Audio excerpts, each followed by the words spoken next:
બનાસકાંઠા જિલ્લામાં કાંકરેજ તાલુકાના થરાદથી નાના જામપુરનો રોડ બનાવ્યો હોય તેટલો રિનોવેશન કરવાની જગ્યાએ અધૂરો અને પાલનપુર ખાતે 10 દિવસ પહેલા રોડ બનાવવામાં આવ્યો હતો.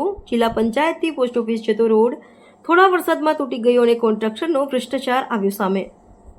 બનાસકાંઠા જિલ્લા પંચાયતથી પોસ્ટ ઓફિસ જતો રોડ થોડા વરસાદ બાદમાં તૂટી ગયો છે. કોન્ટ્રાક્ટરનો ભ્રષ્ટાચાર આવ્યો સામે.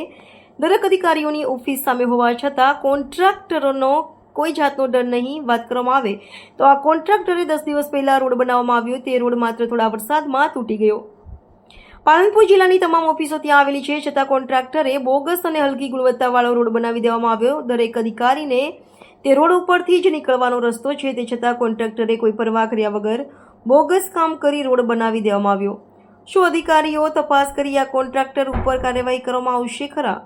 જો ઓફિસો પાસે આવા રોડ બનાવવામાં આવતા હોય તો બીજી જગ્યાએ તો કોનો ડર મન ફાવે તેમ બનાવી અને સરકારશ્રીના પૈસાનો દુરુપયોગ કરી પોતાના ઘર ભેગા કરતા આવા લેભાગુ કોન્ટ્રાક્ટરોની તપાસ કરવી જરૂરી છે. અહેવાલ રામજીભાઈ રાયગોર, કાંકરેજ.